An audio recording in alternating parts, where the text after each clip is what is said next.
D'abord mokonzi soki yo moko respecté opesi respecté nani lisolo akobana parce que attendez konayo donc yo d'abord faut qu'on respecte après ça bato mosusu bako respecter mais soko yo za ko respecter yete ndenge ba makambo tomoni mingi yo pe na bando yebi yango ya malamu te bokonzi eyaka na mokili na moto nyonso te epi bato nyonso tomona kaka na mokili ozomona kaka moto azotambola ntango mosusu azani mpe moto te soko bato bazwi conscience te moto aya koloba te ye nzoto na ye kundama na nkamba te nzoto na ye kolimo exact amilakisi parce que papa c'est moi qui mbango akoki kozala na deux mozole te est-ce que les commandants wana c'est monana bon avec ça ce qu'on a moni que ba position changer te ya bana e baleki na biso bana ba papa okoloba alors là na komona que il y a quelque chose qui ne va pas eza kolanda na leur papa aye koloba o nakenda wapi tosanga alobi no nzambe soko alobi lilobo ya liboso yolanda wana wana ezalaki pas tranquillité biso parce que ayokaki bamosusu bakote hôpital il y a des gens qui sont hospitalisés lokola papa doki aza na yanda alors biso mpe nakokaki mpe kokoma ntina hôpital. C'est ça surtout par rapport à votre âge. Oui vraiment nayebi te même mikolo naza kobunda kaka makasi alors yango wana naza koloba mpo na baleki na nga vraiment pardon mpenza bosenga bolimbisi epai ya koko na bino bosenga bolimbisi eza nango bokosoki osengi bolimbisi nde okufa na yo te naye nga nalobi na bino bosenga bolimbisi au contraire l'humilité appelle la gloire. Alors, yango wana bosala effort. Eza nango bino boza na famille ya Tata Nzambe.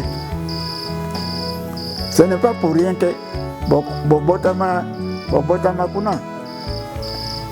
C'est parce que motu na motu aza na rôle na ye wana. Nyonso bapapa balongo na biso ntango ekoki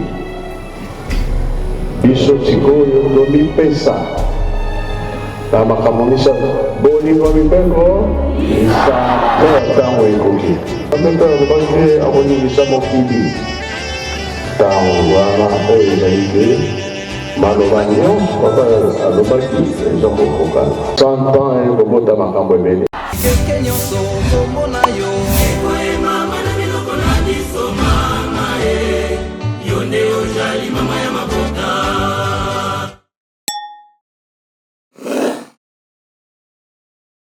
Il est 20h du soir na kati ya Yerusalem ya sika mboka ifandi Tata Nzambe nkolo supe Tata Molimo Santo balandi ya menga makembango télévision bana Tata mokonzi ya bule baindo nyonso bisika bozwami bomesana kolanda biso bozuli bakoya koyamba biso bandeko na bino tokoyaka butu pe moi pona kolobela kombo mosusu te kombo ya kimia kombo ekopesaka lobiko kombo ya Tata Simon Kimbangu po yango nde nzela ya solo pe ya lobiko tika ete kimia na yemei ekomela bino tango nyonso boko pesaka ton na bino pona koyoka sango kitoko sango oyo ekobikisaka wabino Maman Falona na kati ya menga makimbango télévision na émission na ye tolobela momo ilo na kati ya rubrique na yango pole butu moi tokoyaka et pona kopesa tata maboko po yango wana ndezali bongo slogan na biso Tata Nzambe akubana kobatela biso ngonga yango ekoki oyo zomi na ndako na mosika tia moi pause partager les mains oyo pesa sango na baninga ete pole eye pole bandi nini oyo Maman Falona amemeli biso na kati ya mokolo mwalelo oyo to butaki mboka nkamba pona ko sepelisa tata nzambe na kati ya milulu ya bana ba nganga nzambe etiki biso mosika te pona ko solola na moko to mibale ya bana ya tata oyo bamipesa mbeka na mosala na bango na lombango mingi tokei bongo kokutana na invité du jour na biso ya mokolo malelo oyo tomesana koyamba na bandako na biso kasi lelo oyo ezali rendez-vous spécial uta to banda et tokozalaka toujours voilà tokozalaka toujours lelo uta to banda tokozalaka toujours na mboka Kinshasa kasi kutameli biso na nkamba pona nini te to solola yango découvrons ensemble.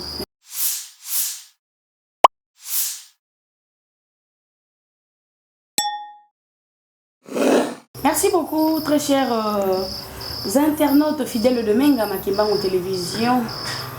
Yamboy Titokota na mozindo masolo na biso comme je vous ai dit au début était na kati ya plateau na ngai nazali na moko bomesa na bango à ma droite na loboko na ngai mobali nazali bongo elongo na papa Emmanuel Lenki wa bonga kulutu ya banzambe yazali na grâce ya kozala kulutu ya nzambe. Donc voilà, aujourd'hui tozali na ye na kati ya plateau moko, mais avant tout je vous demande de vous abonner massivement, de partager ces liens pambate masolo oyo eko kolisa kakondima na biso nde eyei na tango oyo mbuta Emmanuel kiambote kiema kiambote kia kuna vraiment mvimpi mambote mena bon fioti kaka fioti kade toka ya izila ni toka ikala kibeni ya mboteko kansi peut-être les circonstances. OK. Ouais, na kotia wa. Mais quel lumbu yizidingi kunkamba? Mona ya yiza ya loi kunkamba le 12 à 9h du matin. Alors, le loi mon kunkamba ya kala un peu compliqué. C'est pour la première fois mon engagé de kunkamba mon condition zina. Ah bon? D'abord, toi, ça là, au moins 5 heures de temps et embouteillage. Bon, Botalouaka, un appayage. Tu foutais dit, quand vous foutez là en bas, tu baron, non? Mais, voiture, crevaison. Belle ça de sa pneu. Alors, non, vers 13h. Alors, tu as bakantilati, tu dis tu l'as comme dimba. Tu n'as eu pas beaucoup de diac de voiture. Alors, chauffeur est dit que ça. Alors, tu l'as dit à. Je crois que c'était Kikulukuta.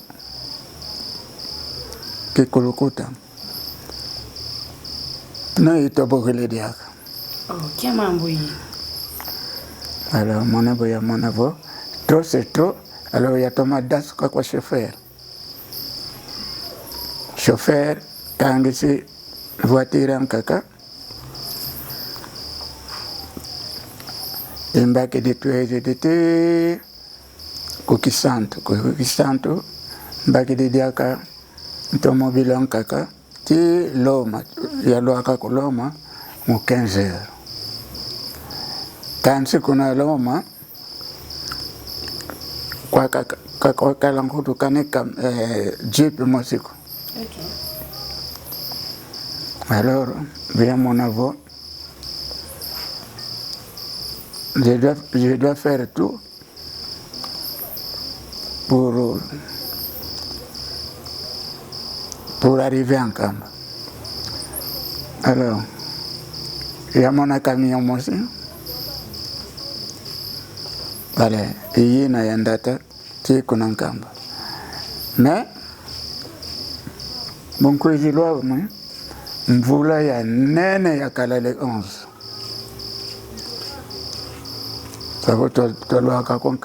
Voilà, merci beaucoup papa Kiwabonga, Tina Ezali, bandeko bakotana mais maman fallo no wana nini susu asali. pambate ndenge tokolobaka ete peuple sans culture est un peuple perdu. Donc biso tozali peuple o tozali na écriture na biso ezali écriture mandombe, tozali na monoko na biso o ezali ki Congo, monoko ya Yahweh, et tozali na nzambe na biso o azali tata Simon Kimbangu Kiangani. Voilà pourquoi toyekolaka monoko ya mboka ki Congo po yango ezali monoko ya Yahweh. Donc ndenge tokoyembaka na nzembo ete liloba se moko mokili se moko nzambe se moko. Voilà. Donc yango na ntina bomoni moment falon ayambi mbutanki wa bonga na monoko ya mboka po biso na bino toyekolaka maleme po tango azoloba ngai pe nazoko komekola mwa muke yo po kolanda biso yebaki lelo balobaki boye donc menga makimbango est une école tozalaka mingi wana po toyekola papa nkiwa bonga to yoki lolenge kani bosili kotalisa na biso. Je me rappelle biso tobimaki mboka bule po tokotaki uta le 3 tobimaki mboka bule awa le 9 tokendaki kuna kosala conférence monene pona ko tombela tata mokonzi ya bule mbotama elamu na conférence oyo ezalaki kuna na Maisha Park elongo na docteur Lowanga ona pesi mbote esika azwami nde na sima na yango toyakaki tolongaki Kinshasa pe kaka le 11 wana na butu kasi mvula oyo ebetaki et tolekaki kutu même bandeko na biso ya ratelki na nzela ezalaki mvula moko terrible nde mvula wana yo yaki na kati ya se mvula wana poko kokoma awa le 12 motuna ezali boye oyaki kaka ndenge ba pèlerin nyonso bayaka na mboka ya Nkamba pona ko célébrer mbotama ya tata Nzambe topo yelaki makamsusu familial parce que bino bozali du côté na famille na di bundu donc tango bozo ya Nkamba ezana ba raison moko to mi balé surtout que voyage ngo zalaki penza ya nkoko so makasi ndenge ngoti ko lobana biso awa ya solo makambo lobi na banzi olobi ya solo Kamba ya mbalo ngana ye c'est pour la première fois na ye na ba conditions difficiles ndenge wana. Et puis na ye na ba conditions difficiles mais na komi na Kamba bien mais makambo bebo ba surprise na ba surprise. Alors nga santé nanga na supporta kalisusu ba choc te. OK. Alors même si quand tu as koloba nazali bien te.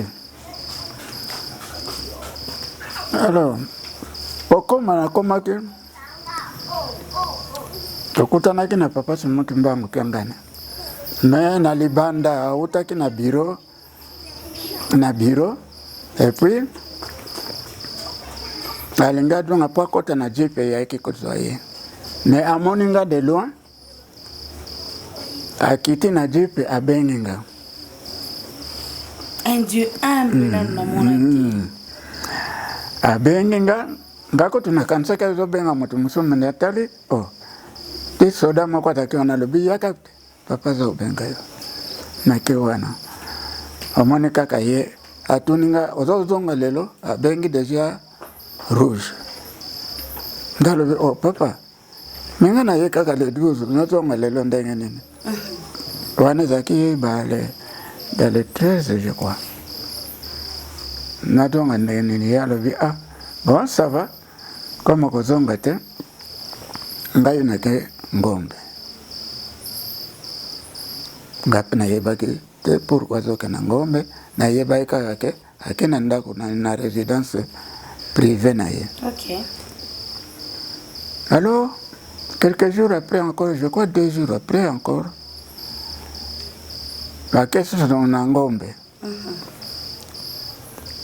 biso pe tozoyeba na biso tina te.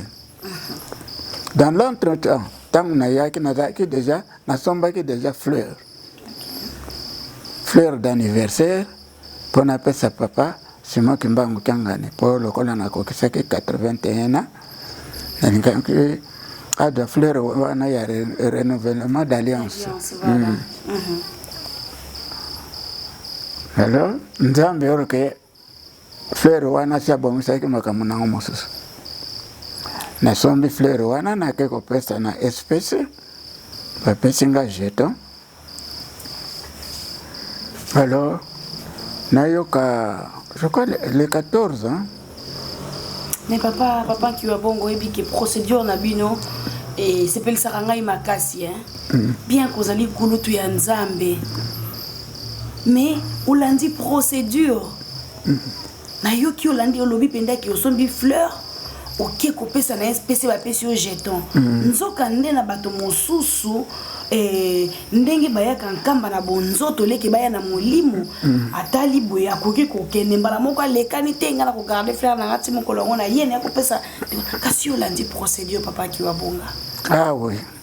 Nga ntuka na yakawa meme ndenge bato basalaka o ye azaboye akuti bato yazo te nga nalandaka procédure kaka ndenge yo moko lobi.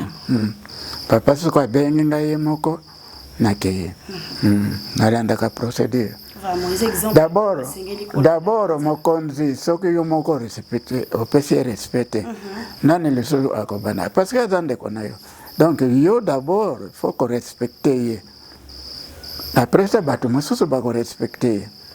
Mais soko yo za ko respecter ye te ndenge ba makambo tomoni mingi yo pe na banjo yebi yango ya malamu te.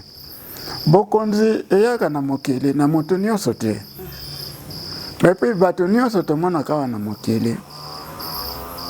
Ozomona kawa moto azotambola ntango mosusu azane mpe moto te. Mais yo olingi kaka disons kozala na non respect na bato ezaka ndenge wana te soko mi place vanda kimia soko mani bango bazobina na gauche yo mpe binaka na gauche po soko bini na droite okomi mopaya babandoloba oyo azalaka awa te. Vraiment. Merci beaucoup papa Kiwabonga. Nous avançons lentement mais sûrement na kati ya émission na biso mokolo malelo. Et je vous signale que nous avons 3 points à traiter les lois papa Kiwabonga. Le premier point, tout ce qu'on a dit awa ameki un peu kokota na premier point au moment où on a préparé pour que quoi bilango en parlant du choc que son corps ne résiste plus à ça. Quand la âge papa Kiwabonga aujourd'hui, il a 81 ans d'âge. Na bato oyo ba yebiye penza na mozindo ya likambote bazwana note occasion ko landa na nzela emenga makimbango télévision papa Kimbangu papa Kiwabonga pardon azali kulutu ya ba papa et donc na kati ya libota ni bazalaki ko botama ye azali kazi donc mwana ya maman Mfumwa Longo maman Bibi molonga ni ya papa dengenda kontima Joseph tata Mfumwa Longo lelo yo kulutu azali na bango okomona poids oyo tokopesa ye lelo pambate il n'est pas n'importe qui yangwana papa Kiwabonga tolandi na maloba na bino na bokebi ndenge na lobeki kite tozali na 3 points à traiter lelo Nabino, il s'est fait tard aussi, il faut que Sabino temps pour se reposer. Kasi point ngwe liboso bo tiko tout yango awa bolobeli choc oyo nzoto Nabino ko kaka lisusu ko supporter te. Nzokande et l'église, la communauté qui bongise tout entière et uti ko subir choc moko oyo. Yega kamtapesi choc wana yega kande azana pouvoir ya kupenser mitema oya tikali kozokisa na sima choc wana oyekomela kibino. Comment vous avez appris cette nouvelle, cette grande disparition et si je me permets yakoto nabino vous vous sentez comment par rapport à ces vides sur le plan charnel tant que kulutu ce qui vous permettre biso to lobele yango na nzela ya baitando na biso ça n'engage que vous. C'est vrai na doit que choc ngako tunazake distrait na jour wana na tongo na lamuki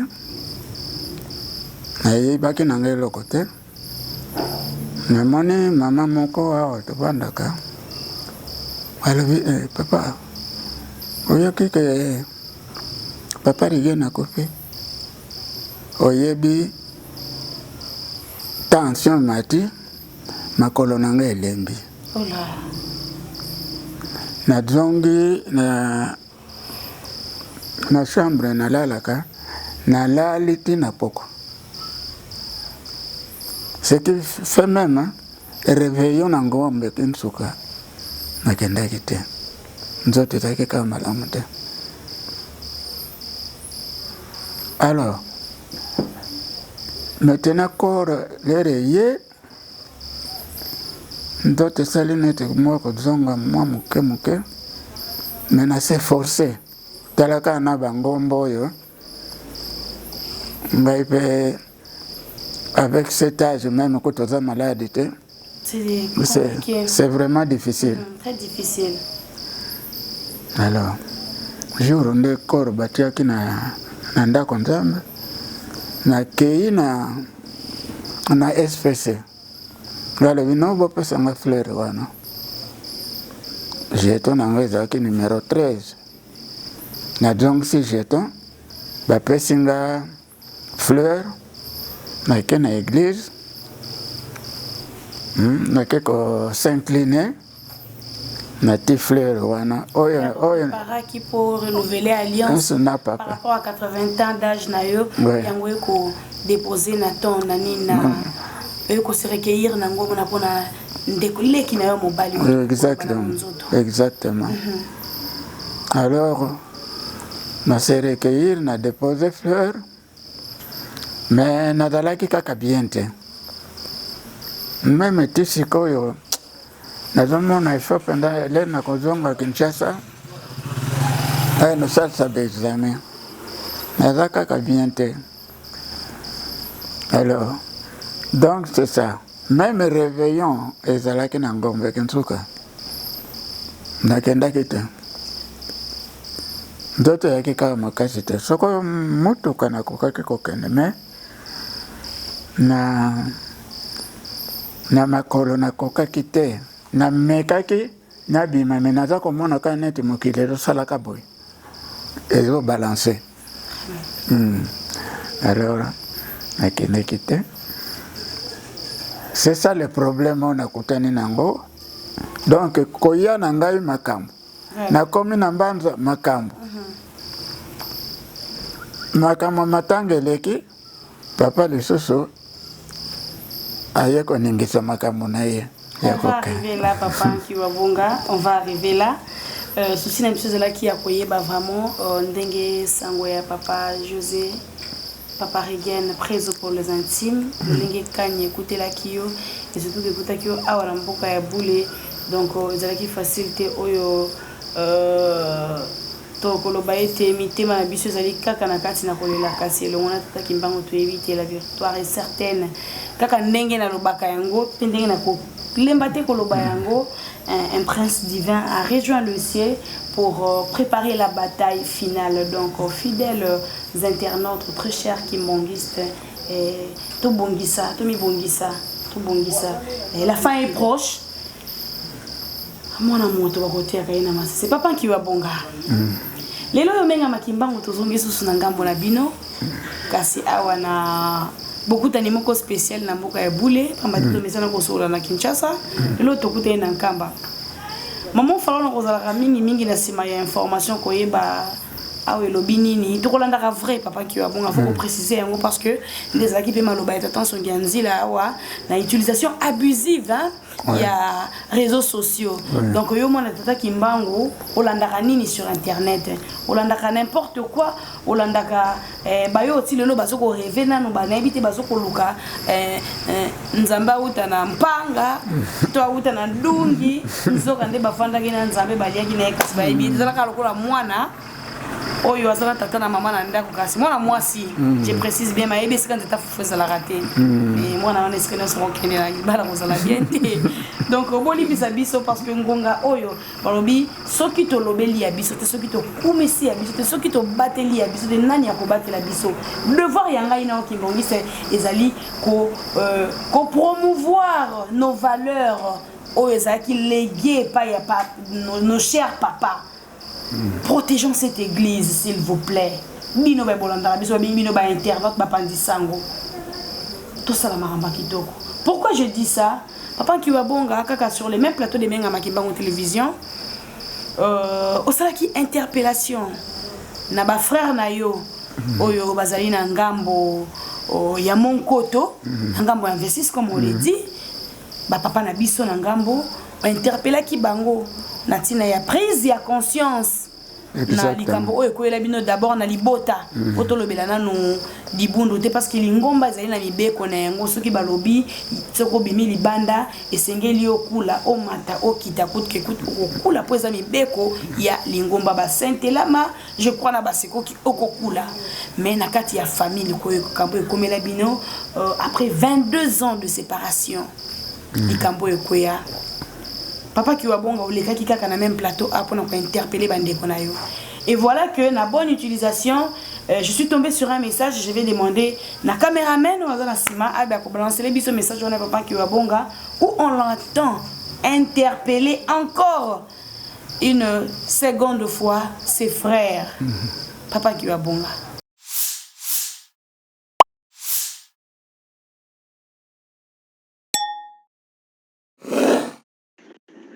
Nkombo ya tata pe ya mwana pe ya molimo mosantu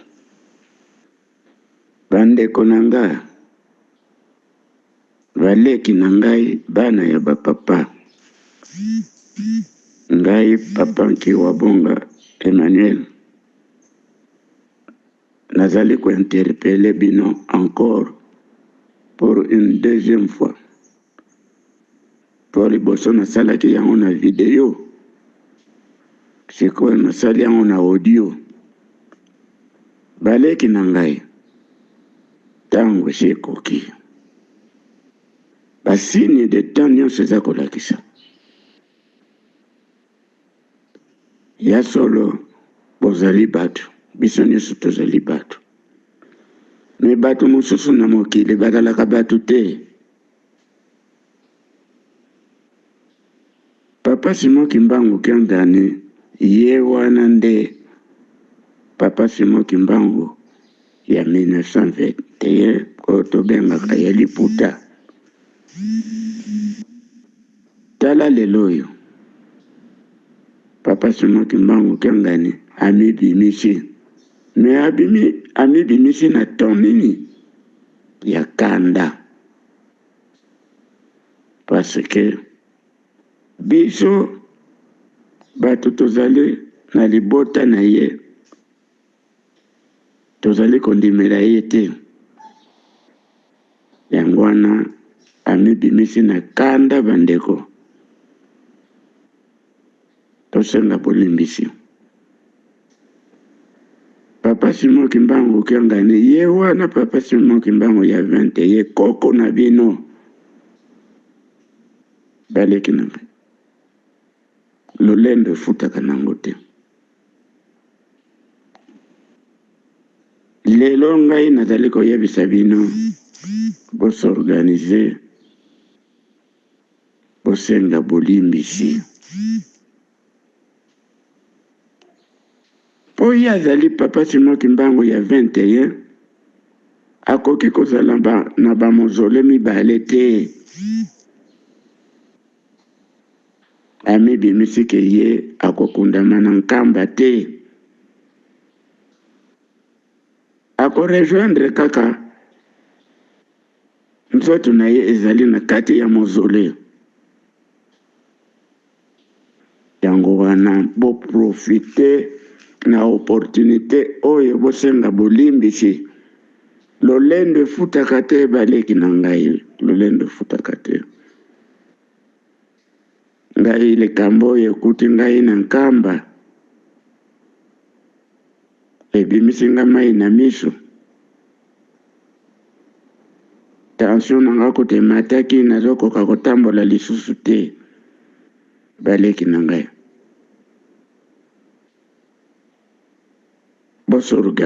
bosorganize eza nango likambo moke Nzambe alimbisaka na ye akolimbisa bino bolekisa likambo boye te nga nazali koyebisa bino soki te mabe ekoya bosenga bolimbisi nkombo ya tata mwana mpe molimo santo amen. Au moment où les loyaux, beaucoup d'entre eux, la position na bango déjà. Nous avons des messages qui circulent sur les réseaux sociaux. Tu vois ce que bon bango te. Oh bah petite position à bango. Et te bako zonga te. Mais papa qui a bon ne cesse d'interpeller. Pourquoi cette insistance? Bon, pourquoi cette insistance? Parce que Nadali Kouloutou, j'ai une responsabilité. Parce que Bozomo na makamandambe est très très dangereux ce que ça kolandelango. Et ça blague te. Lobby na lobby, bamususu bakosambisama pour la distraction. Ok. Que makambo ezalaki boye boye boye. Yo ozalaki wana ozalaki ozala na bango. Olobaki nini? Nga na bangaka. Soki na bangaka c'est parce que papa Simon Kimbangu Kiangani abimelanga 2 fois na lopango na ngai. Po lopango na ngai ezali pe cellule kimbangiste. Abimelanga 2 fois. Alors nga na mituna nga mais nga na zananga spécialité. Pourquoi papa Simon Kimbangu Kiangani s'intéresse à moi? Alors or papa Nzambe aza Nzambe. Alobi mobule ko bimana kati libota na ko utiliser viena biso. Pa banda ko tia bango na nzela. Alors sina fona mi bimisa epai na ye. Papa Simon Kimbangu Kiangani ami bimisa epai na nga. Na lobaka ngo mais il faut vivre ngo. Papa Simon Kimbangu Kiangani aye ndenge kaka zali na nani. Et puis la journée entre 13h et 14h. Au moins penda ye boye. Na yo kaka azako gratte ba porte. Azako le ngana termina kena na fongola boye. Oh. Comme je m'attendais pas na zota la moto boye. Oh. Oui, papa Simon Kimbangu Kiangani. Il y a d'autres sekalobe. Na lekaki awa na tongo. Mais na yokaki batu baza kosambela. Yango wana na zongi na ya kotala lopango. Asimbi kaka loboko na ngabwe. Uto batu bakama kubalubaka asimba ki yo penda loba verite. Ngale no asimba ki nga yema ko kutasimba ki loboko na ngabwe. Alors à un moment donné, l'air yatiki koloba ngai na lingi na loba. Mongongo ezobi matin. Pour la seconde fois na lingi na loba. Mongongo ezobi matin. Alors na sali na tena forcé na yoki moi que zunguzungu salinga na tiki. Wana yazo talangaka. Tangu na tiki maintenant yepe tiki loboko nanga atali likolo. Tangu atali likolo mbala moko na yoki net mupepe na ye bimaki siko ezongi na yoki ka sali après atali ngai alobi bon otika la malamu mais tozaka solola na Kikongo nazoloba na lingala po tout le monde bayoka otika la malamu parce que nazako kenotala bana nanga mususu bazako zilenga. Ok. Ngana fungoli crochet à porte. Elle est abîmée. Na sali semblant net na kangi porte. Na fungoli natala azate. Ngalo oh. Ale mbala muko na kangi porte na zongi na kata lupango kizunguzungu ezinga. Porte na ngaya ndako eza ipai boye na bandoka na simandako. Alors, quelque temps après, na yoke mo pepe moko ya pio parce que jour ango zaki moi makasi. Na yoke mo pepe moko ya pio eleki betinga na zongi normal. Alors na kena ndako je tremblotais mais kena ndako na keko na fukami na sambele. Donc, au moins les gambo ya tata Nzambe bato mingi peut-être bako critiquer nga pourquoi loba lobaka mais ngai nazali témoin nzambe atianga témoin soki ngai mpe nalobi te nzambe akosanctionne ngai alobi ngai nayaki kobimela yo mpo oteya baleki. Ah ok, ezalaki but ya motif ya visitation na ye ntango ayaki ezalaki justement pour que apesa bino maloba wana to ezalaki na likambo mosusu ntango papa ayaki? Ntango ayaki donc ye ntango ayaki ngai kutu je n'avais aucune idée que papa akoki kobimela ngai. Alors but mpenza ye abimelaki nga namonaka ayaki kopesa nga mosala. Papa nzambe akoki kopesa yo mosala kaka oyo asonome te. Akopesa mosala mpe spirituellement. Exactement. Pour salela ye. Mais mpo na nga nayebi ke papa Simoki Mbangu Kiangani ayaki kopesa nga mosala. Donc niongo wana nga nabundaka nango yango wana mpo nalingi te vraiment makambo si ya ndenge wana na nga namonaki naloba yango te mpo na nini. Ye autilize nga mpo na te ya libota na soko libota yango baza koyoka na bango te bongo nga nasala nini mais nga nazolongola oyo ya ngai. Donc c'est ça. Merci papa Kiwabonga et tika biso to meka kozala mo moke indiscret menga makimba on pamba te o ezali version polé le bungo polé to lukaka mo moke ko mema moi polé na mo ba couche ba zone d'ombre à chaque fois que au salaka ba interpellation ana est-ce que mon côté mi balé ba kozongela kayo pour peut-être pour vous pointer du doigt ou encore pour bazala na ngambo na bino to ba kozongola kabino façon ya koluka na habité et kozongela kabino pe baluka bazonga na raison non. En tout cas jusque là na moni na note ou bien moko abenganga mbuta en tout cas makomo lobi ya solo malgré vos multiples efforts. Na moni na note na moni na note na bundaka kaka ndenge wana menga pe nazotika te nataka koken. Okay. Mane ezali neti yo ke tumba te. Kobanga ko liwa te. Soko baye ko bundisa yo swate na ndako swate basoda bakenda kana guerre. Soko bangi liwa. Meza buzoba. Ota o affronter moto yo lingi ko affronter de façon que o atteindre but na yo. Alors ngana za ko luka pe ko atteindre but nanga parce que oye bandi comme on a mikolo yo c'est vraiment ce que batu badi conscience te mutu aya koloba ke yenzoto na ye ndamana nkamba te nzoto na ye kolimo exact amilakisi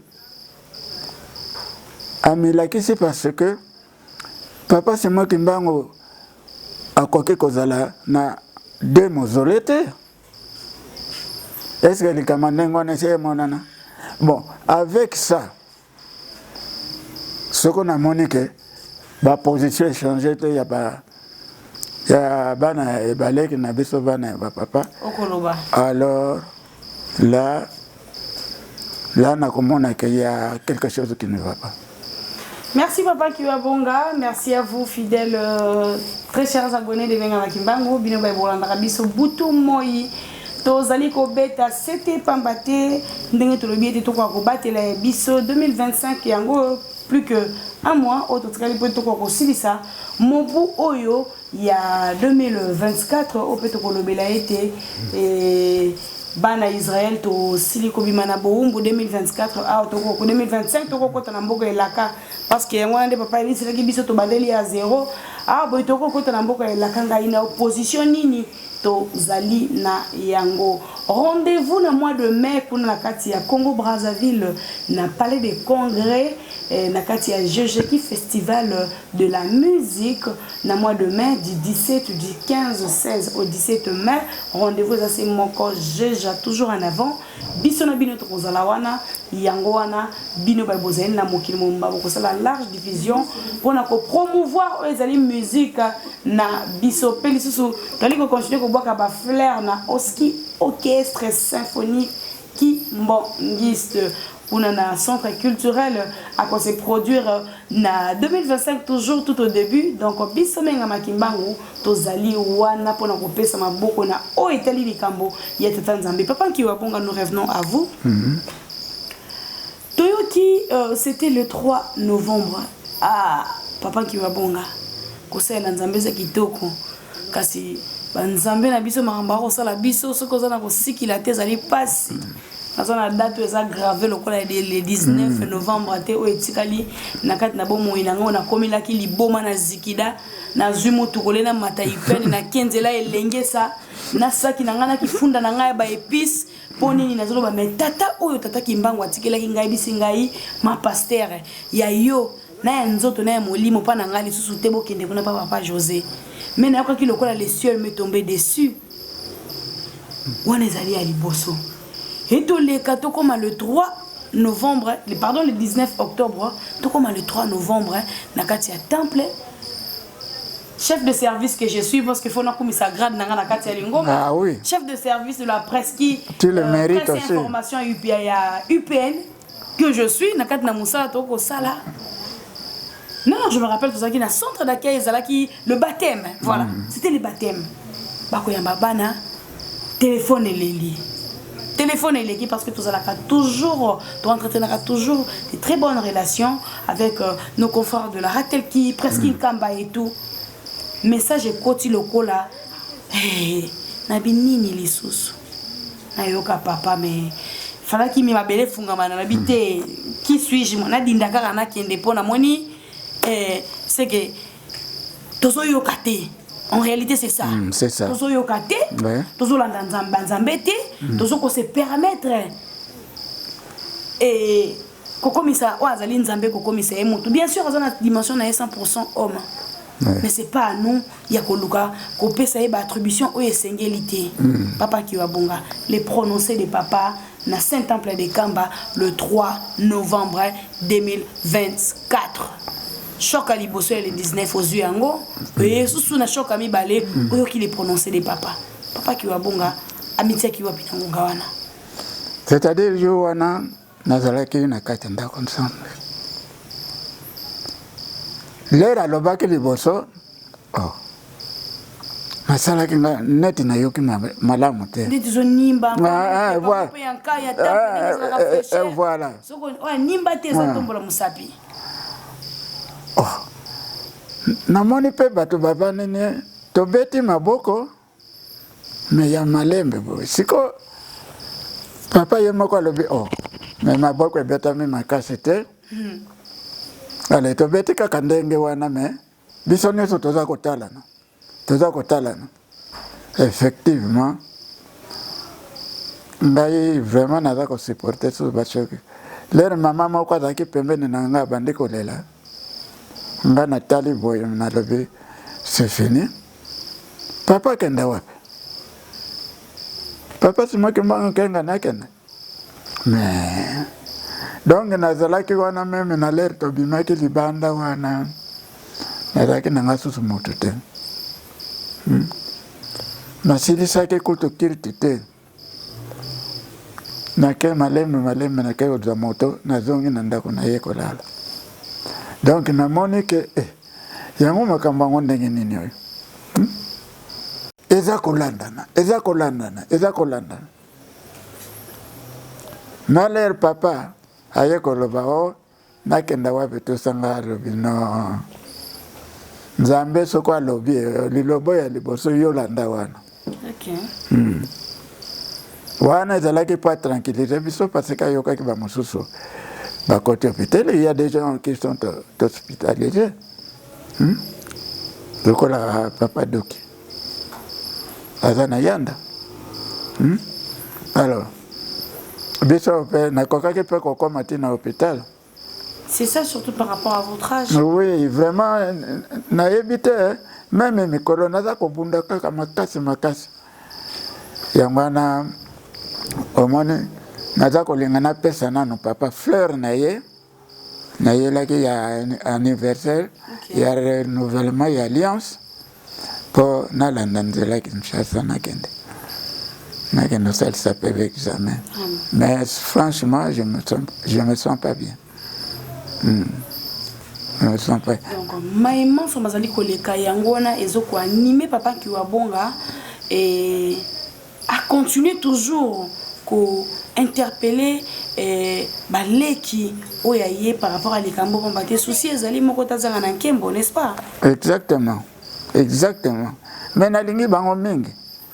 Ma jeunesse tadako zalaka presque tout le temps na bango.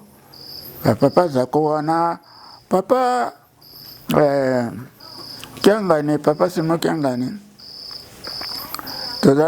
Todaka penda kozala na yete parce que yepe ataka komona nene mingi.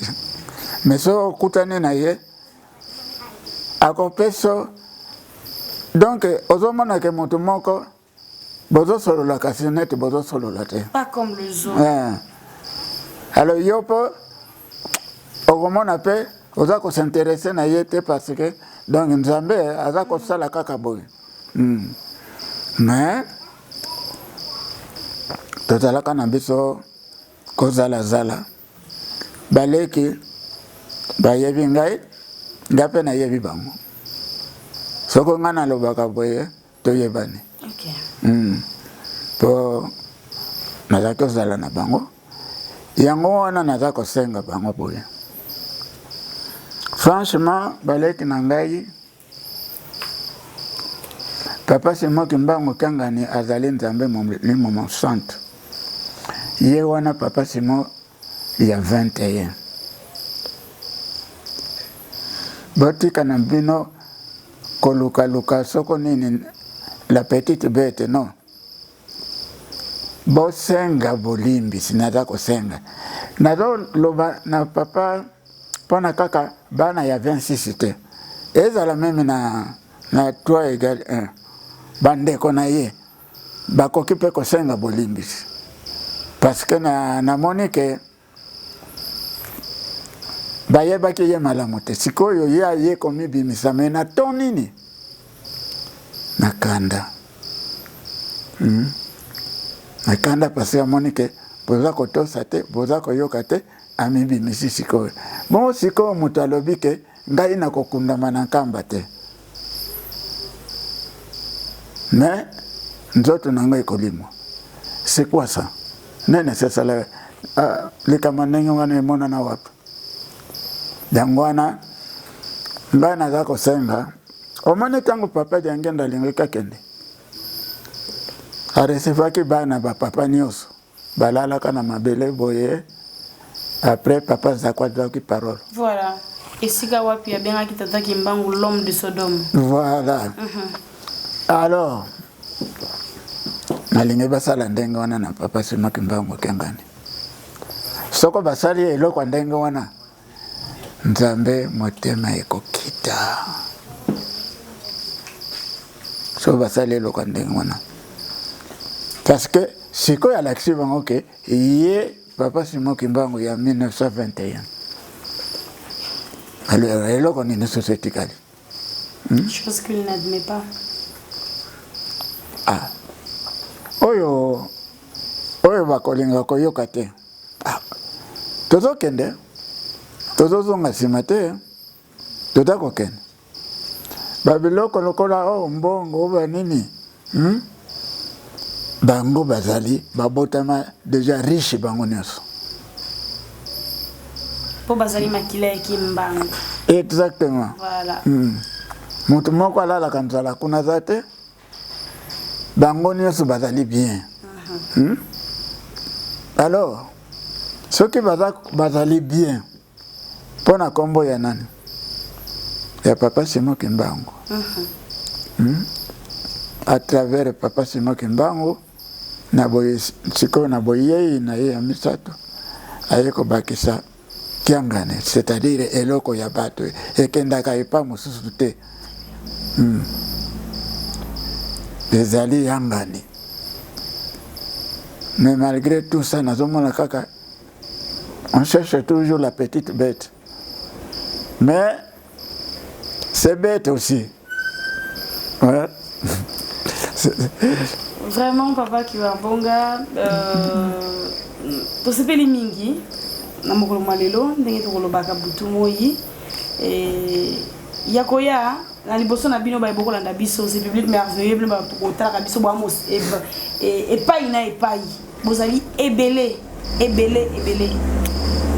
Obokola na biso bolinga papa Kiwabonga, butu moyi tanga koyaka, na ba révélation na maye oya, yebi maye oya yoka. Et les loyaux, tu as une chance.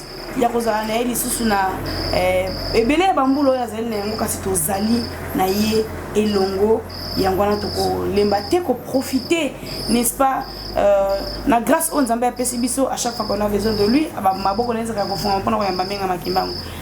Mbuta ezalaki bongo masolo na biso to pe réflexion na biso ya mokolo malelo souci penza ya maman Falone ndenge tokutana kana Kinshasa tango tokute na Nkamba et surtout on a eu message wana na lobi non ngai intérieurement na milo ki papa Kiwabonga mais papa zoyo kate akotika te.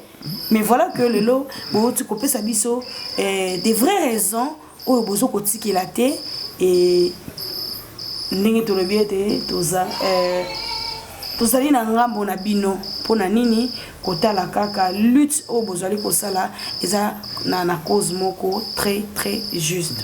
Alors papa caméra ezali wana wa bino yambo ete tokoka bwana biso nini asuka okoki kobakisa na oyo olobaki ndenge tosili kolokisa bandeko audio ba oyo bayokaki yango te pe nini okoloba na baye obakolanda pomba te 80 ans d'âge oyaki na fleur d'alliance na opoto kwa ko renouveler alliance na Nzambe na yo kasi okutani na ba choc ezali kolandana. Espérons que okutana papa pour ko remettre fololo na yo ya alliance ndeko sala malamu kasi liloba potoka bwana na biso.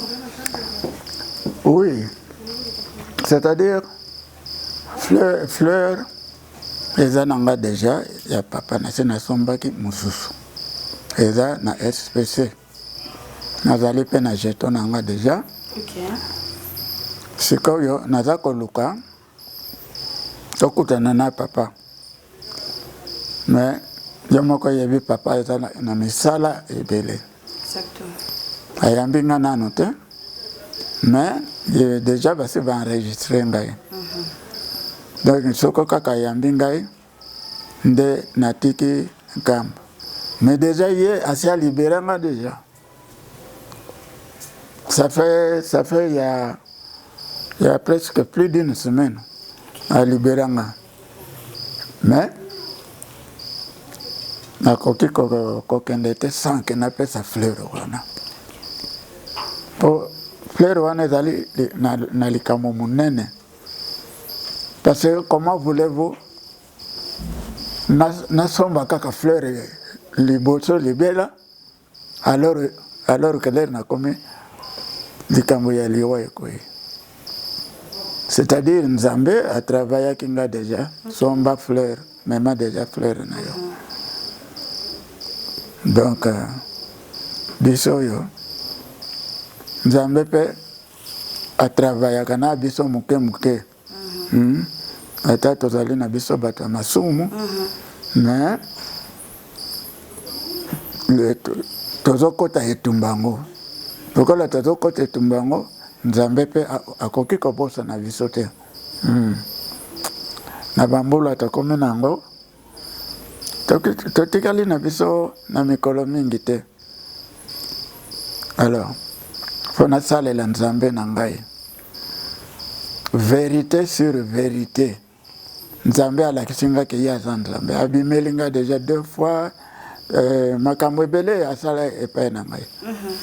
Alors yango wana naza koloba mpona baleki na nga vraiment pardon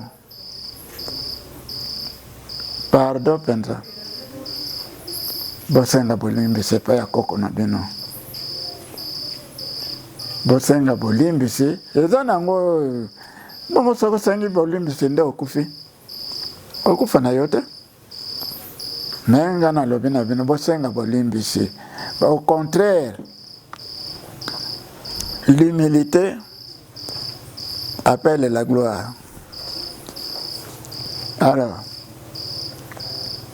yango wana bosala effort. Eza nango bino bosa na famille ya Tata Nzambe.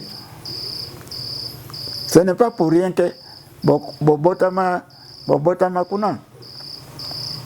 C'est parce que mutu na mutu aza na rôle na ye wana.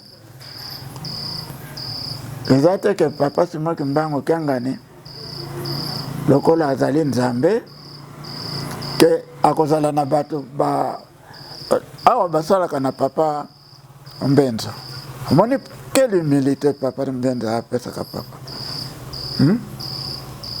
Faut komona vraiment que papa Mbenzo aza kotosa. Alors yo koya otosaka yete olingi pe bokonzi. Boto sinde yangwana mama ya likambo komiki sande yangwana ebale ya komela oyezali pasi na bayike kasi biso ndenge tolobi ata mokili ekoningana ata mokili ekobaluka biso se na sima ya Kimbangu pamba te ezali nzela ya lobiko batata na ba mama papa ki wabonga soki okutana ki déjà na papa na lingaki na tuna yo mutuna o mais malheureusement loko kutana ete mutuna ngo batami nango mutuna ngo ezalaki ya koyeba soki okutana ka déjà na papa pesa ye fololo ono kutuna ye pona nini ya lobaki azokende na ye on ezali mwa moke demande ya maman Falon soki okutani na yawe kutuna ye nano pona nini ya ningisaki biso bongo sima mikolo koloba ete na kende wapi nazana bino kasi liloba wana ebimaki wana. Surtout biso bayo to kokwa kulaka na kombo na ye. Nous autres là nous n'avons que papa Kimbangu comme c'est l'appui. Donc Elikia ezali été tokolonga. Voilà ainsi prend fin de notre débat émission causerie na biso longa papa ki wa bonga mbuta donc mono tekoloani toyakaki pona kosolola yango mbuta biso menga makimba ndenge tokolbaka toujours tozali très reconnaissant na temps au bopesa kana biso kotala ngonga oyo faki bolala déjà mais bonzimi touti na temple lokuna na milulu ya bana banganga Nzambe kasi toye bonzimi ko disposer temps vraiment papa tozongisi matondo mingi et puis topesi pe merci na baye o bakolanda biso butu moyi ba ko partager ka sango na ndenge ya malamu poti kwa ko komela bana tata molimo santo o bazali bipai na bipai ba ko sosola likambo yango biso nyoso toya to se joindre na ye po yende azali nzela ya solo nzela ya lobiko topesi bino merci mbuta soki bambote ezali ya kopesa kamera lisusu tozongisa maboko na bino soki te biso totelemeli wana pe tokute yango ezali koya. Oui, bambote ezali nango na kopesa mbote ya liboso na mwasi nanga mama Cécile Lotonadio na kopesa mbote na bana nanga d'ailleurs toza na bango na Nkamba. OK. Mireille Kiwabonga et puis Cathy Kiwabonga et puis Laetitia Kiwabonga et puis tozana koko na biso pe azali awa Kevin Kiwabonga. Donc na pesipe sans oublier bandeko nyonso baza kolanda ngai na moya kotanga bakombo nyonso pe ya te po famille eza monene. Voilà. Yango wana en tout cas nasukisi se bongo oyo akomona ke nalobi mabe alimbisa ngai. Mais oyo akomona ke nga nalobi malamu akumisama. Yango wana kaka nasuki wana nkombo ya tata mwana pe ya molimo mosanto pe apanza sango oyo pe bota mbuma tokutana mikolo ezali koya botikala malamu matondo mingi.